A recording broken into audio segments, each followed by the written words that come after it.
Back. It's Overwatch, and in this video, we're going to be talking about a couple of different things. We're going to be talking about the Overwatch League All-Star Game, how that turned out, or the weekend, I should say. Going to talk about a funny little story that I had playing Overwatch the other day, and then we're going to be talking about what I'm going to be doing as a couple other little things on the channel. So, hopefully you're excited for this. And without further ado, we'll just jump into the All-Star Weekend. So, if you didn't know, last weekend was the All-Star event for Overwatch League. They had all of the All-Stars from the Atlantic and the Pacific Division playing a bunch of different game types, and it was a ton of fun. They also had the casters and analysts played a game, and that was awesome to see. So, they had a whole bunch of stuff. First, they played Lucio Ball, and we got to see Fissure and Poco going nuts on Lucio, scoring a bunch of goals. So that was cool. Second was Mystery Heroes. They played 6v6 Mystery Heroes, so that was also pretty cool to see. Obviously, comps that these teams will never ever run in Overwatch League itself. So to see them messing around and getting just these random comps of Atlantic Division had 5 supports. At one point, they had like 5 supports and a Wrecking Ball, I think, 5 supports and a Tracer as well. So that was cool to see. I was watching this with a friend, so that made it even better. We were laughing a bunch of the time, just like seeing all these crazy things happen. Then, I don't know, this might be my favorite or my second favorite. There was the Widowmaker 1v1 tournament. Super cool. It was just 1v1 Widow, headshots only, can't use your machine gun, Venom Mines wouldn't damage people. So yeah, it was intense. A ton of the matches were extremely close.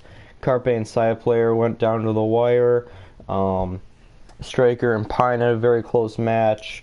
Soon and Surefour had a great match. Surefour hit an amazing shot to beat Fleta. And in the end, Surefour was victorious. He beat Carpe in the finals, so that was really cool to see as a Surefour and Gladiator fan myself.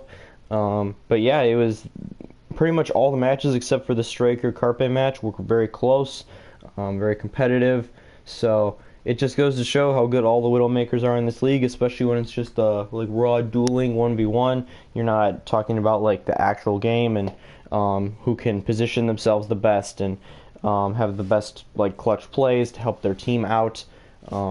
So yeah, got to see. Apparently, Surefour gets the title of best dueler Widow in the world for now, I guess, until he gets unseated by somebody. He's not the best Widow in the world, but he's the best dueler in a 1v1. So after that, they called it the talent takedown. So they had a bunch of the it was a combination of the analysts, the casters, and like the reporters. So that was awesome to see. They talked a lot of smack on Twitter before, and they had a little segment where it was just them talking smack about each division. So that was really funny. It was nice to see because Overwatch League this season was really like tight on that. Whenever people would trash talk, they would get in trouble. So hopefully next season they're a little more what's the word, loose with it, I guess. And that's not to say like, oh, people can say whatever they want, like you can say whatever things, but like basic smack talking like they were doing, it's kind of like playground like type. It's not like they were calling each other fuckers, or they weren't swearing or anything, but they were like calling each other scrubs and all sorts of things like that. Mr. X came up and was like, "Oh, I don't know why I'd have to talk smack about anyone on the enemy team. Most of them are so low that I can't even queue with them in comp." So just stuff like that. It was super entertaining for me. I think a lot of people enjoyed it. There was a pretty solid amount of people watching. But yeah, I thought it was very well done overall. The event, there was also a 6v6 lockout elimination. And then on Sunday, the teams actually from Atlantic and Pacific actually played like a normal match. Even though they didn't use normal comps, they were still messing around just for entertainment, just for some fun, which I was totally behind. There's no point in just showing like the same meta that we've been seeing for stages and just seeing them try hard, because we saw that all season. So to see them kind of let loose and have fun and play with people that they usually play against, was super cool. So I had a great time watching it. One of the best things that they've done for Overwatch League this year, and hopefully next year they're able to build on it and do some more stuff with it. But yeah, for a first All-Star weekend, I thought it was pretty incredible. So also Dallas Fuel, they are apparently going to make roster changes. That's what Mike Castro, the owner, came out and said, I believe yesterday. So either yesterday or Sunday. He said that this week we'll be hearing stuff. So keep your eyes peeled for that. I'll make a video about that when it comes to fruition. I mean, thinking probably some bench players in the team are going to get moved, like potentially Coco or Chips, or they're just going to get released. And then maybe they'll do a trade. Maybe AKM, Effect are potential people to be traded. They still need some pieces, so it'll be very interesting to see what happens with that. I will make a video about that when it happens. And then moving on to a little story. So yesterday I was playing on PC and with like four of my friends, and I got accused of aimbotting. So it was pretty funny, but it was also kind of frustrating because these kids legitimately thought that I was aimbotting. It's just like, number one, I'd never do that because what's the point? That's always been stupid to me. I mean, you're eventually going to get caught and people are just going to hate you anyway. So what's the point? Also, I'm in low gold. Why would someone in low gold cheat? Like, why? You think if you'd cheat, you'd at least rise in the ranks, you know? You'd at least get to like GM before your account gets banned. So, and it's like, look at my stats. I was playing Widow, and this dude, his name was Carty, on the other team, and he was playing Widow too. And to put it frankly, he was very bad. He would keep peeking the same lines, like we call it double. He would double peek the corners. He'd shoot at me, he'd go back, and then he'd come back out. And it's like, dude, I'm gonna keep my reticle there. You know, like I know that you might pop back out. And he kept doing that, so I kept headshotting him, and he couldn't. I think he killed me once or maybe twice, and when he did, it was like 3 body shots. So he was not very good on the hero, which is fine. I mean, no one has to be great at the game. I'm a subpar Widow. It's not like I'm amazing. But yeah, I headshot him a couple times, and he said that I was aimbotting.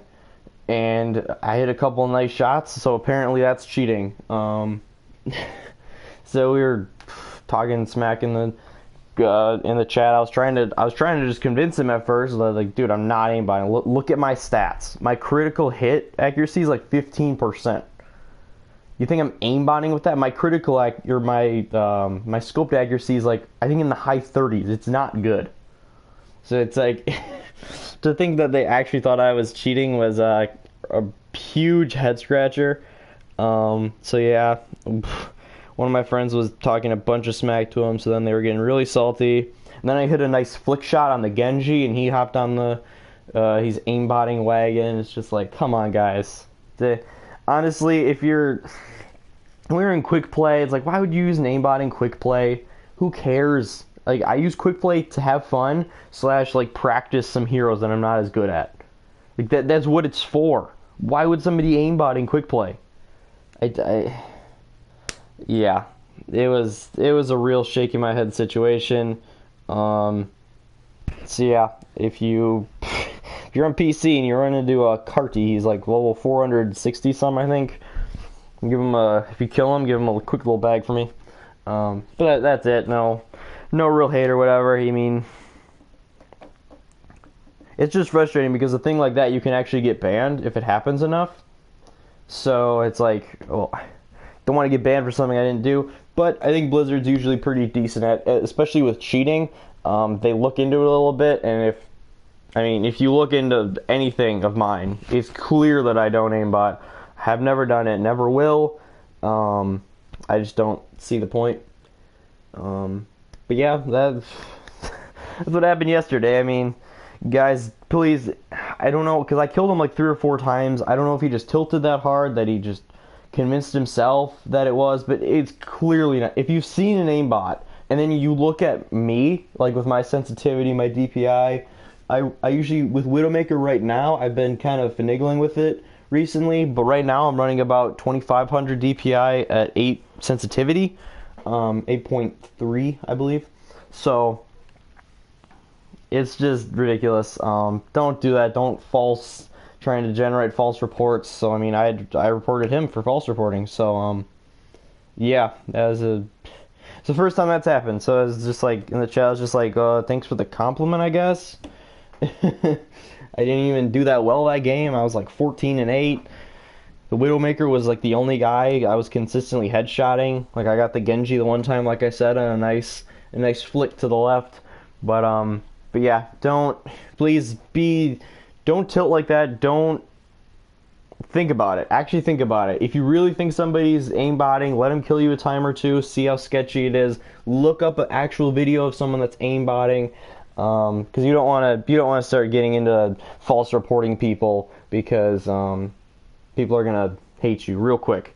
So that was that. I guess funny, weird little story that happened the other day. Yeah, but other than that, gonna talk about something that's not Overwatch. I have a plan for something on the channel, and it's actually two things. Every either Saturday or Sunday. I'm still deciding between the two. Since football season's coming up, I'll probably do Saturday. And that'll be the day where I talk about sports. I'm an avid sports watcher, at least the big three, NBA, MLB, and NFL. I watch a lot of. I have since I was a little kid, and I watch a bunch of the shows. And I kind of want to do something similar to that.